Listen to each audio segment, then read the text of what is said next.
The solution is always within. Sometimes when we're going through something, we feel like something external has to come into our lives and fix us and help us get through a rough patch or help us get over something. But I think, and this is my perspective, could be right or could be wrong, but I think it's a bit different. It's not, external help can be helpful, but I think the solution is always within. And what I mean by that is the solution has always been inside of you. Let's say you're struggling with,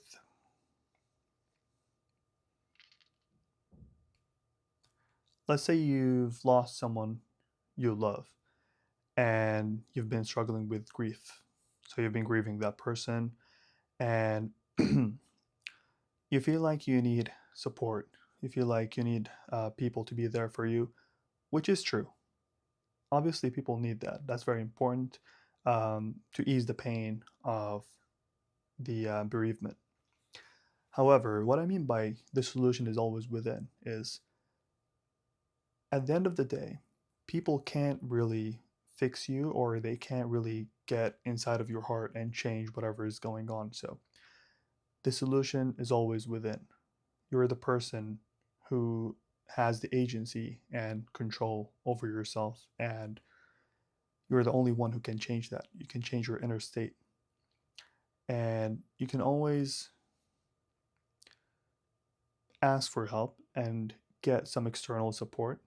But at the end of the day, it is you who has to do the work to get over something. Let's take another example. Let's say I think the loneliness example here is really good. It really, really drives home the message home. So,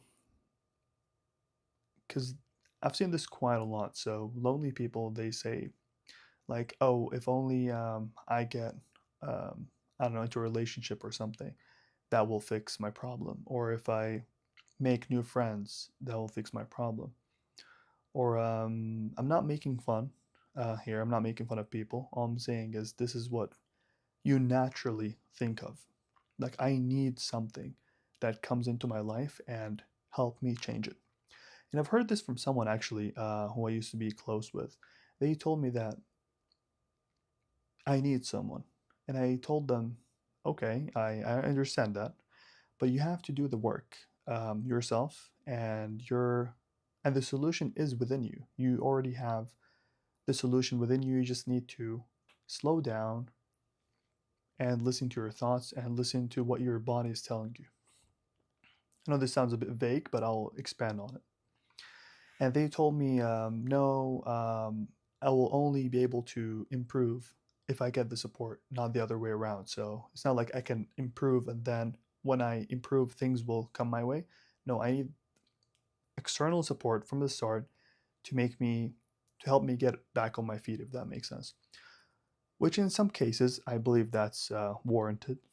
In really severe cases, let's say you're struggling with really severe depression, maybe addiction, things like that, I think support is important. However, what I mean by the solution is always within is your body and your mind will always tell you things and send you messages. But sometimes when we try to change something, we don't listen to those signals and we numb them down, whether by, I don't know, music, drugs, um, relationships, things like that. And we think those things will somehow make us feel better and make us improve, but that only drives us deeper into the hole. And you didn't really need that. You didn't really need any of those things that came into your life. You just needed you. And at the end of the video, I'll talk about the spiritual side of this because I believe God is also very important in this. But for now, I'll stick with the practical solutions. So, My philosophy is, though, or the way I see it is, no matter what you're going through, excluding the very severe cases that external help is warranted, if it's something reasonable, let's say, you should be able to find the solution within. You should be able to work on yourself, as in listen to your thoughts, listen to the signals that your body sends, your heart sends, and sit down and try to improve whatever is going on. So, just to pick up the loneliness example, I think the true way to escape it is to actually listen to your thoughts. Actually sit down, embrace the pain, listen to the thoughts, and see what they're telling you, because they're telling you something. They're telling you something through pain. So if you listen to the thoughts, and that's the internal work that I'm talking about, so that's the solution within.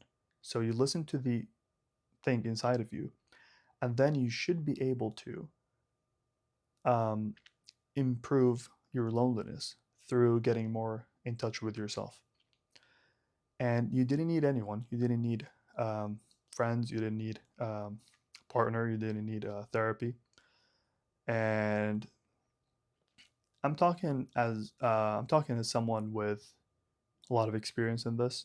Not to brag or anything, like obviously, but all I'm saying is I'm not detached from reality, so I know what I'm talking about in this.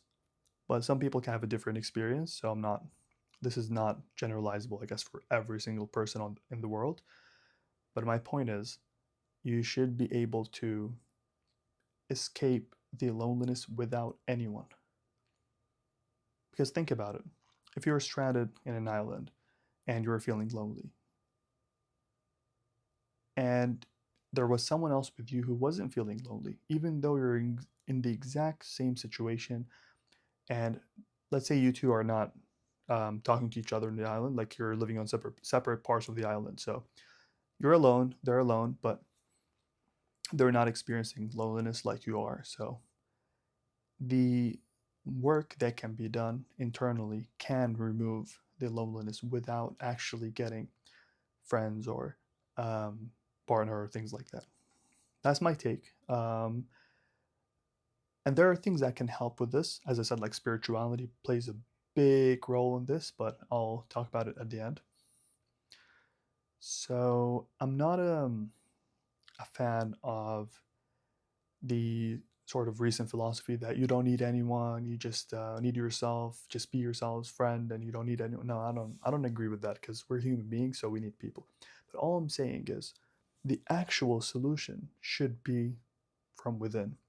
Those things are supporting parts and pieces to the puzzle, if that makes sense. Like getting the friend, getting the partner, improving your social life in this context, in this loneliness example, those things will help. But my point is, they will not fix you. And the solution has always been within, which is sitting down with the pain and actually listening to yourself and listening to the voices and things that we would rather not listen to. And they're not that scary, honestly, once you become more courageous and sit down and listen to them and face them head on.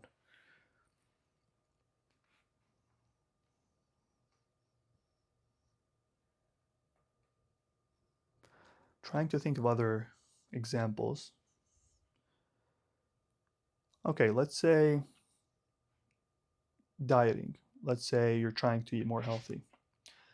A lot of people would say, like, I don't know, you need an accountability partner, or you need someone to, I don't know, give you the meals and, I don't know, watch you eat them or something. And you need support for your diet. You need a dietitian. You need whatever. You need all of these things. But none of these things are from you, and none of these things are from within. And I believe actual change comes from within. So you don't need anyone.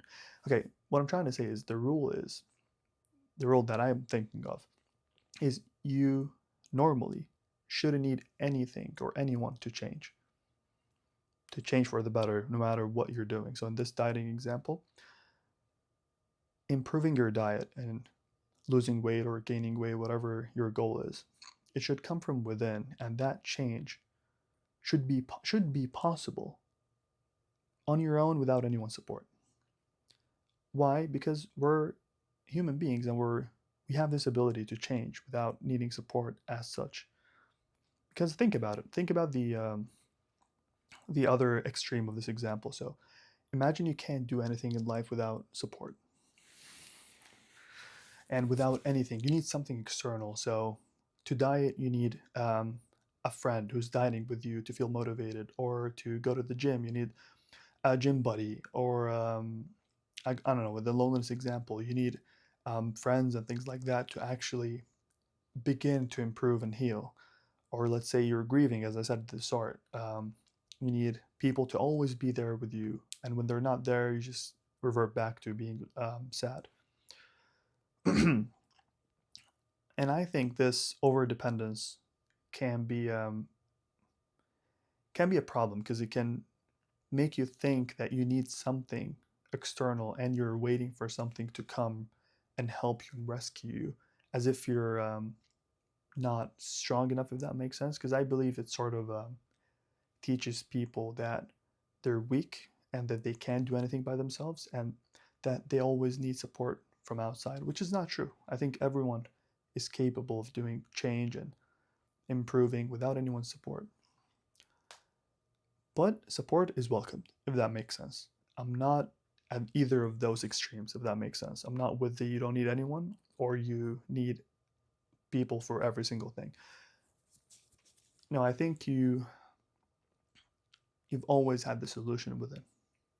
I know it's a bit abstract and a bit vague, and I might not be doing the best job at explaining this because I didn't really prep for this. I don't have any notes or anything like that, but because I've been through a lot of things, and I used to think that I needed something, and as long as I don't have that thing, I realistically can't improve or can't get through whatever I was going through and things like that. But I thought about it, and realistically, God wouldn't um, give you trials that you really can't go through by yourself, if that makes sense. Like you're just, I don't know, you're just not able to. I find that a bit not not realistic, if that makes sense, because if everyone's going through something they can't handle on their own and they can't improve without anyone's support, life won't really move forward.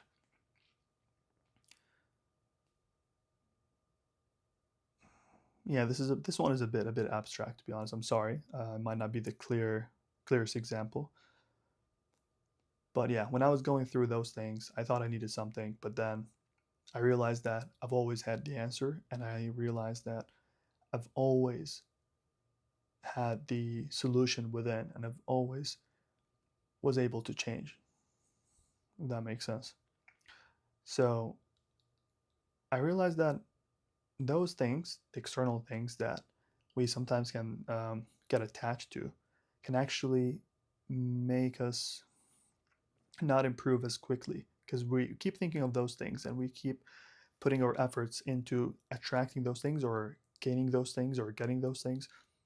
And then you don't listen to yourself and to your thoughts, and you think something will come and improve me. But no one can improve you and no one can change you. That's just a fact. Because if they could, then life would be very different, I guess. But people can't really touch your core. They can't. So you have to do the work. And the work isn't, I know it sounds a bit like you have to improve yourself, you have to, like, I don't know, go on a self improvement journey. I don't mean it like that. I just mean it in a way like listening to your voices and to the signals that your body sends, and just actually understanding, okay, why do I not have the ability to change on my own? I want to, I don't know, improve my career. I want to, I don't know, build a business, do something. And you might think like, oh, I need the perfect um, business partner to come and help me do this, things like that. You don't really need anyone, if that makes sense. You do need people. So hopefully this is not taken as you don't need anyone in life and period. No, you need people, obviously. But at the start of every single change, it should come from within, and you should have the ability to change on your own. Because if you don't, then life is going to be a bit weird. If you're actually powerless, genuinely, then I think life would be very weird. And I don't think that's true. I was reading a book called The Freedom Model about addiction, so drug addiction, and they argue that there is no such thing as addiction, the way that researchers or scientists put it. I don't know if I agree or not, to be honest. It's a controversial take, but I do appreciate some of the points that the authors have mentioned. So they said, when you call an addict and you tell them that, oh, look, there are all these brain changes that happen when you take drugs, and you can never go back to being a normal person, and you'll always be hooked, you'll always be an addict, once an addict always an addict, and you just don't have the so the message that the freedom model is saying that you have agency and control, and you're able to change on your own without any therapy or anything like that. The other end of the spectrum, they're saying an addict has an addict brain and they're doomed for life, because an addict brain is just different, and you're always going to have those dopamine urges, and you can just never go back to being normal. Okay, I don't know if I agree with either, but my point is, I like how the freedom model is saying that you have control. And they say that a high percentage of addicts according to them, um, just completely abstain after a while without any therapy, without anything. So the solution has always been within. You can go to therapy all you want. You can go to Drug Addictions Anonymous, Alcoholics Anonymous, whatever. And if you don't want to change, you're not going to change. And if you do want to change, you can change without any therapy or any um, external support. That's my point. I hope this example makes more sense. So I'm not putting down any of those takes, as in like the addict brain disease model. So the addiction disease model, which says that you're neurologically an addict. So it's chemicals, it's hormones, it's brain changes. So that's it. An addict doesn't have the capability to control themselves, and they call it losing control. And this book, The Freedom Model, argues that even addicts, according to them, buy into this idea that, oh, I can't control myself. I've lost control. I've relapsed and I've overdosed and all these things. And the authors argue that there is no such thing, and you can always control yourself. Even though this sounds hugely dismissive of addicts, um, but the authors themselves were addicts, so they're not trying to moralize here. They're not trying to be condescending. They're actually trying to give back addicts their agency and control and their self-respect. The addiction disease model teaches you the idea, I guess, that you're just helpless, and you need therapy, and you need to have a sponsor, and you need to attend these anonymous meetings, and you need to always be watching for the cues, the like addiction cues, and in your cravings. And you have to, I guess, if you're an alcoholic, you have to never see I don't know, a wine bottle or a beer can or something. I don't know. I don't drink myself. I'm Muslim, so I don't know. But the book was very, very interesting. And I actually read another book about alcoholism by, forgot her name. I think her name was Catherine Gray, I think.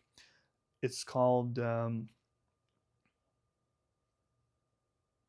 was it called? Something about, wait, let me look it up on my laptop here. I think it was called The Unexpected Joys of Being Sober, or something like that. Catherine Gray. Okay.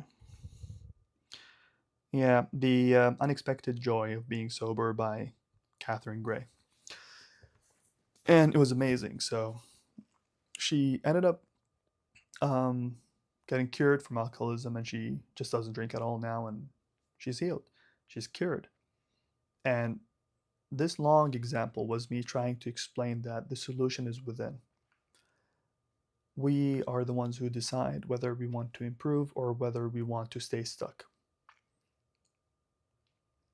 And I personally think that God wouldn't be fair if we weren't given the ability to always change. And that, in Islamic perspective, that is true. This is what we believe in, that you can always change, no matter how bad things are, no matter how addicted you were, no matter how sad you feel, no matter whatever it is, there's always hope and that you can always change. So I guess the point of this video is to give you agency and a feeling of control over yourself and your ability to change, because you've always had the answers inside of you and the solutions. You just need to put them into action. Sometimes we can fall into the trap of putting all of our hopes into these external things, and I don't know, for addiction, going to therapy, or for even for like trauma and mental health issues and things like that. You can go to therapy for 10, 20, 30 years. I'm not saying therapy is bad. I'm saying therapy is amazing. I love therapy, and I'm actually doing clinical psychology right now. So yeah. But my point is, if you go to therapy and not use therapy as an addition, something extra, but you're actually working on yourself as the main solution, but therapy is something on the side. If you consider therapy to be the main thing and that's it, you go to therapy, you're expecting to get cured, I don't think it's going to work, because change is always within and the answer is always within. It's not external. Just like okay, this is a nice example, I think. You know, in the gym, bodybuilding um, vibes, a lot of people suffer with body dysmorphia, I guess, and they feel like they don't look good enough, so they take steroids. Steroids are a an external solution. So you inject steroids, you look good, and then it doesn't work because the solution has always been within. You needed to work on yourself, on your views of yourself, of your values, and what a good body should look like, or whether you want that body in the first place. That external solution didn't do anything. It changed something, but it didn't fix you. And same thing with plastic surgery. I guess in a lot of women as well. I don't feel beautiful enough. So what should I do? I go and get plastic surgery. An external solution, once again, which doesn't work because you're still not going to look beautiful enough in your eyes. And again, this can also be applied to, yeah, like weight loss medications, like the diabetes medications. I think the GLP-1 meds, like Ozempic and Mounjaro, I think it was called. You're overweight and you don't like that. You want to change, but the solution has always been within.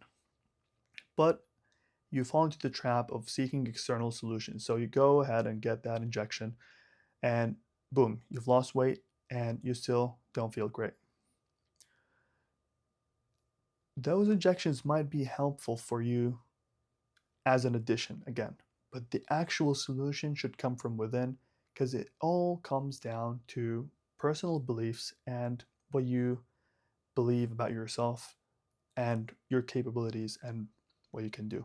So let's say in the weight loss example, one person says, I have the solution inside of me. I'm going to sit down and listen to the voices, what they're telling me. They're telling me that I'm fat, I'm ugly, all of that, and I'm a loser, all of these negative things. You gently push them away. As I said in the negative self-talk video, gently push them away. It's okay. I've done these mistakes. Now I'm going to work on myself and I'm going to attain a healthy body and I'm gonna love myself throughout this whole process right from day one. This is a solution that comes from the inside. In your room, you reach that conclusion, and in your room, you went from a self-hating, overweight person to a self-loving, overweight person that's gonna lose weight and be even happier about themselves. That was as an inner work. That was a solution that came from within. However, person B um, gets the same thoughts. So they sit down, they hear those thoughts. Oh, you're ugly. You're fat. You're a loser. You're um, lazy or whatever. And they don't want to listen to the thoughts, so they numb it. They listen to music, maybe keep something playing in the background of their room all day so they don't think about those thoughts. And they say, "Oh, what can I do? How can I lose weight?" And the first thing that comes up is take some injections. You're gonna lose weight. And then they go straight into doing that, and they didn't actually solve the solution from within, which is the internal self-reflective work and introspective work, and actually coming to terms with the problem and gently fighting that negative self-talk and all of that self-work. They didn't really do. They went straight into the solution, and they lost weight. Both of them lost weight, but the other one, person A, would have lost weight in a better way because injections don't really make you lose weight in a pretty way, if that makes sense. And person A would have learned so much and would have loved themselves from the start because they've um, challenged that voice. So they would have loved themselves from the start and learned so much in terms of values and experiences over that period. And then they will have lost weight and looked better, I would argue. And person B would still hate themselves till they have lost weight. And when they've lost weight, they would feel better because obviously they've lost weight, but the body is not physically where what it could have been if had they not taken medications and actually worked out and dieted. And they would have not gone through the internal work and self-reflection, all of those things, which are actually the prize. It's not the body. It's like, for example, like when you go to the gym, you're not actually just getting a better body, you're getting a stronger mind and soul and values and all of those things. Those are actually what matter. The body matters, obviously, but these things you can't miss. So you actually respect yourself throughout this process. So that was a comparison between a person who finds the solution within and the person who tries to get the easiest external solution, which doesn't work. That's a sad thing. I mean, if the external solution worked, I would have been like, okay, fair enough. They took the easy way out. At least it works, but it doesn't. It doesn't, and it leads you to an even deeper hole of hopelessness. That's why I'm arguing against it. Not because I want to moralize or want to be like, "Oh, you loser, you're you're trying to get an easy way out. Oh, you're such a loser." No, no, no. I'm not saying that. My point is, I don't want you to go through another experience of hopelessness and loneliness and all of that, because you can look at these solutions, these external solutions, all you want and try all of them, but you're gonna feel even worse. So might as well from the start just try the internal solution that's always been there, that you always have control over, that God gave you the ability to change and has always given you that ability, and He won't take it from you. Because if He takes it away from you, then God is not there, which is not true. I hope this makes it a bit clearer because I think at the start it wasn't the clearest, but now I feel like I've got my thoughts organized in my head. Trying to think of another example here. Hmm. Yeah, I think I always think of this weight loss example. I feel bad for people who go for the easy solution because I say solution because it's not even a solution. It's just a trap. It's a big trap, just like plastic surgery, just like any of these things, just like money as well. You think, oh, I'm gonna get a lot of money or make a lot of money to feel better, but the solution has always been within. Happiness is here. You work on your happiness from within. You don't extract your happiness from outside and bring it in. That doesn't work. Oh, this was actually a good one, I think. So you can't get solution from outside or happiness from outside. It's not possible. That's what I'm trying to say. It's not that you shouldn't. I think it's just not possible. You can get it only if you are actually happy from the start, from within. So you have to be at a certain level of um, happiness, I guess, to be able to feel even happier from things outside. But if you're internally unhappy, you can't get happiness from outside. I hope this makes sense. So, and I noticed this pattern a lot in life, like just going to the easy solutions, thinking that they are a solution. I don't think they are a solution in the first place. Just like and excuse me for saying this because I don't like talking about these things, but like dating and hookup culture and things like that. It's the quickest solution for, I guess, loneliness, for what else?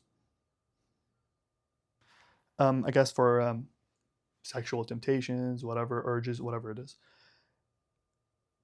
If it's easy, it's not a solution. And that's what I actually believe in. If it's an easy solution, it's not a solution. Because if you're feeling lonely and you think you can, I don't know, hook up with a person, and excuse me for saying this again, um, that's not a solution. And it's a big trap. It's a big trap. You're going to feel even worse. Because the solution is always hard, it requires effort. If the solution is easy, it's not a solution. Just like with steroids, with people who are with, mainly with men, I guess, men who want to look big and jacked and strong. If steroids are not a solution for women, weight loss, plastic surgery, they're not a solution. For loneliness, um, hookup culture is not a solution. For sadness, partying, drinking, drugs are not a solution because they're easy. If the solution is easy, trust me, it is almost always wrong, and it's not a solution. If the solution requires work, it probably is a solution, especially if it's internal. I hope that makes sense. This is a philosophy that I've actually always lived with, and it always makes sense, and it is almost always right. Not saying am right as a person, I'm being dogmatic here, no. What I'm saying is try it. Try seeing the world in this way. If the solution is external and easy, it probably is not a solution in the first place. Not even an easy solution. No, it's not even a solution. If it's hard and internal, it is definitely the right solution. Or most probably, let's say, to be safe. Or most likely.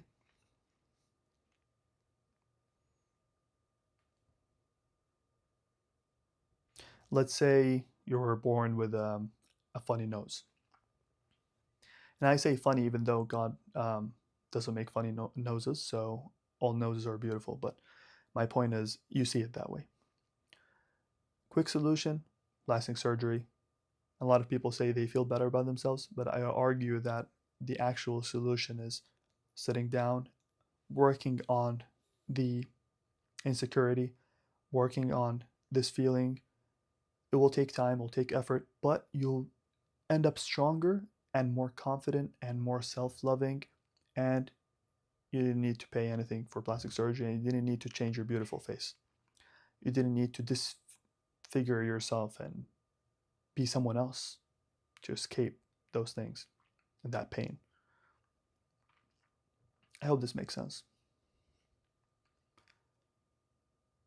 That's why I could never do plastic surgery or, I don't know, change something about my body or go for these quick solutions because they cannot be solutions. Because if they were, they wouldn't be so easy. And I genuinely believe in, and this is just me, by the way, guys, I genuinely believe in working on yourself and fixing those problems by improving your self-awareness and self-love and confidence. And the plastic surgery example is just perfect. It is perfect because actual work requires time and effort and failure and things like that. But going for the quick solution, for me, I don't respect it. I don't respect it because I don't think that person cares to work on themselves in terms of their self-respect and their confidence and actually um, loving themselves. I think they escape. And yeah, but I don't respect the action, but it doesn't mean I don't respect the person, because I respect anyone who respects me, and I wish them the best. But yeah, the solution is always within. You should be able to find the solution of almost all your problems inside yourself without seeking help, without getting plastic surgery, without getting steroids, I guess, without needing someone to fill in your loneliness. Because think about it, if you're stranded on an island, and always think of this example, if you were alone in an island and you had X problem, you don't have anyone. That's how life it is actually. Even though you're surrounded by people, but you're actually alone. So the solution will have to come from inside.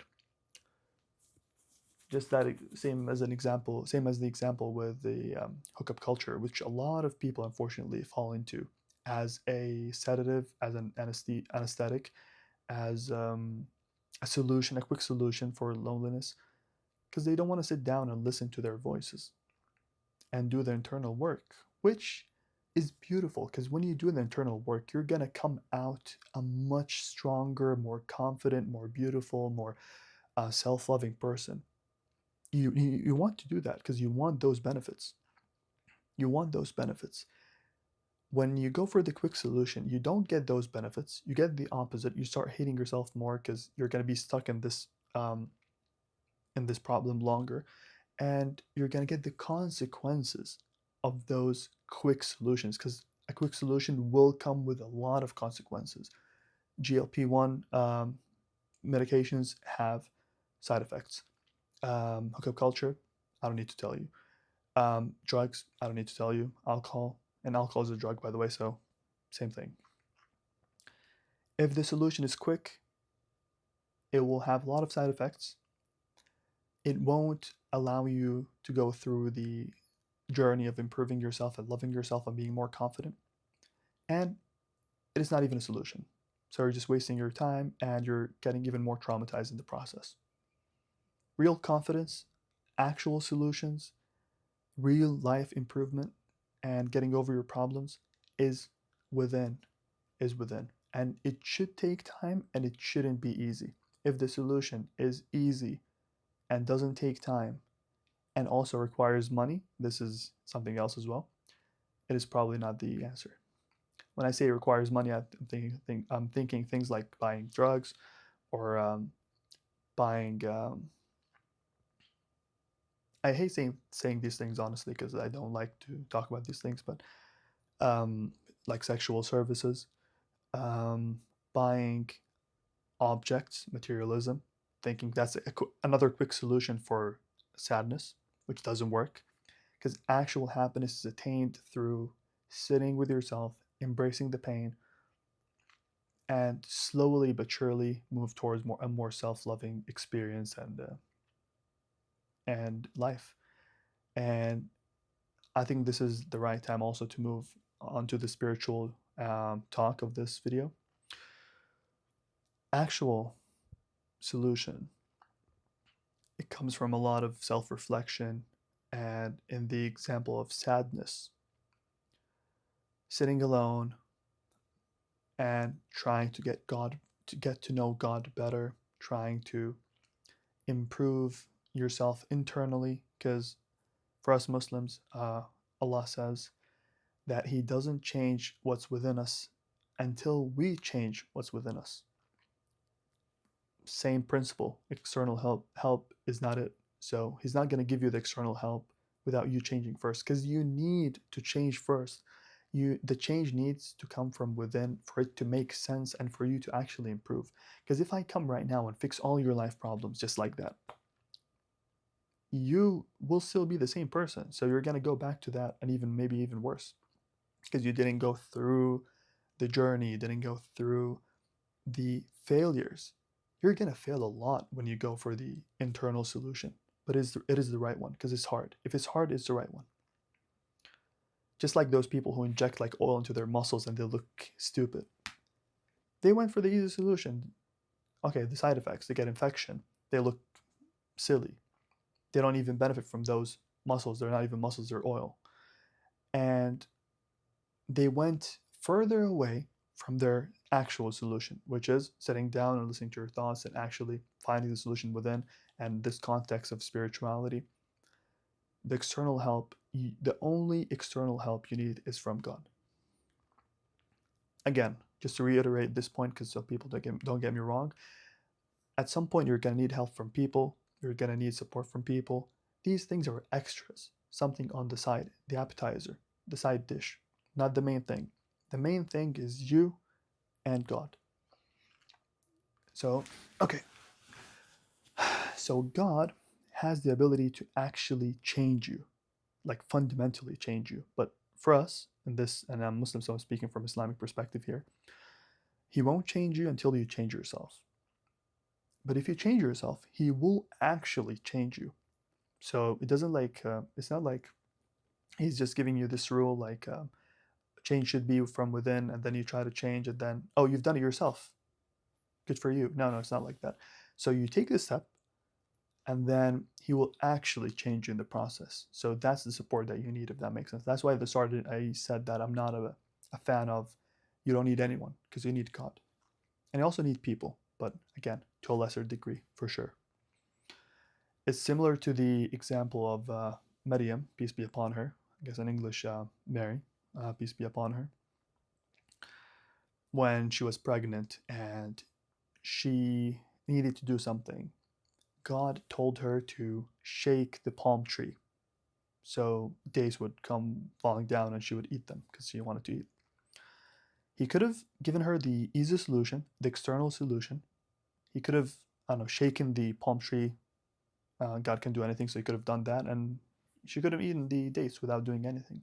But no, solution comes from within, and solution has to be attained by the person. So God commanded her to shake the palm tree. But what kind of pregnant woman giving birth due to a palm tree? Even the strongest man on earth, I don't think they can shake a palm tree. So the idea isn't shaking the palm tree. The idea is you need to do the hard solution, the actual solution that works. And then God will make it easy, and God will actually help you and like, I don't know, interfere and like, well, no, not interfere, like divine intervention. That's what I'm trying to say. Like He will actually intervene and help you, like literally help you, not just like in a, I don't know, like in a metaphorical way. Like He will help you go through it, but you've actually done it yourself. And no, He will literally help you. Yeah. So no matter what you're going through, whether again you're trying to work on yourself, you've lost someone, you're not happy with where you are in life, you want to change your life, you want to turn your life around, don't go for the easy solutions, because they are not solutions. They're traps in disguise, and you're going to suffer a lot because they have massive consequences without any benefits. It's a trap. Go for the solution that your voices are telling you when you sit down, and be quiet. The voices will tell you the real solutions.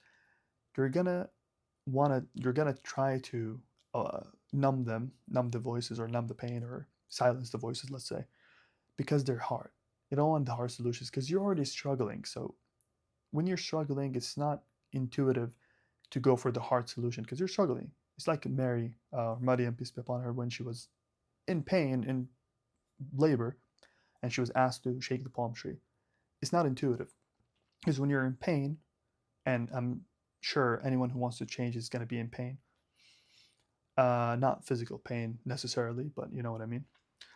They will want the easy solution because I'm already in pain, like I'm already struggling, it's already so hard, man, like I just need someone to just get me back on my feet. But no, that's the sort of stoic, I guess, aspect of life. And it is very rewarding, it is very nice to actually go through that internal solution journey. And when you think of God as well in this process, it becomes complete. The picture is complete. yeah, I hope that was helpful, and I wish you the very best. And I wish that you get the courage to explore the internal solutions and listen to yourself and seek help from God as well. And to not fall into the trap of easy solutions because they're not solutions, they're traps. So that's me. Thanks for watching. I'm gonna go to the gym now and hit a nice squat and dips session with some accessories. And yeah, gonna have 3 bananas before my workout because that's the best pre-workout. I urge you guys to try it out. Potassium maxing, as they say, it makes you feel good. Anyways, thanks for watching and have a good day.